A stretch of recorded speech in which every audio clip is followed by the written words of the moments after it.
Alright guys, so I was going to show you another defensive technique here against drop pods. So this works pretty well because of just the way the intercept sequence interacts in the movement phase and then the shooting phase comes later. This gives the advantage to the defender in certain situations. So the way it works is, let's say that I have melt-a-gun guys here. I don't actually have any plasma gun guys painted for my salamanders, but let's pretend they were plasma gun guys. So let's say these plasma gun guys were going to come in and they were, wanting to shoot this las cannon team that's up here behind this Aegis wall. So what's going to happen? The drop pod comes in, say it scatters, whatever, hits, it doesn't really matter. So it'll land, the door's open, so these plasma guys will get out.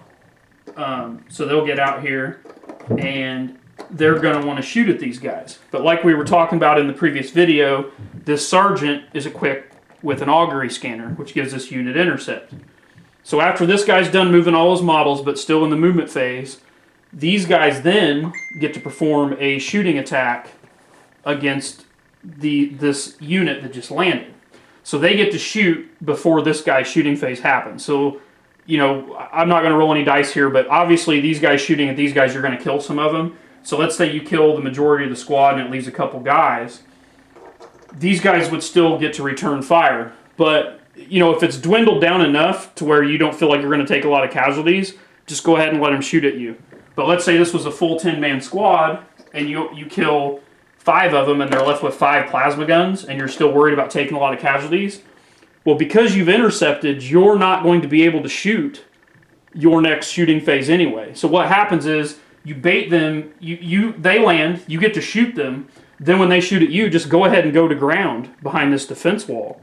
So then your cover save is going to go up to a 2+. So you're not going to take very many casualties. If these are combi plasmas, they're wasting their shots, whatever. But you're basically going to get this much better save. And then the next, your next turn, these guys wouldn't be able to shoot anyway. So you're not really taking any penalty for going to ground. And then by the time you would have been able to shoot normally anyway, you're standing back up where you can shoot normally. This same tactic will just work in ruins, because if you go to ground in area terrain, or any type of area terrain, when you go to ground, you get +1 to your cover save. So if you could imagine this defense wall wasn't here, and these guys were just in this ruined building, you can do the exact same tactic. They come deep striking in on you, you get to intercept them, kill however many guys, and then when they shoot at you, just go ahead and go to ground. If, it's kind of a bad example here because Blood Angels actually have a rule where they can't go to ground, but it'll work for any other Legion. These are just happen to be the models I have painted. So, anyway, that's a good tip for you guys out there looking for drop pod defense. Definitely try to work that into the other things that we talked about.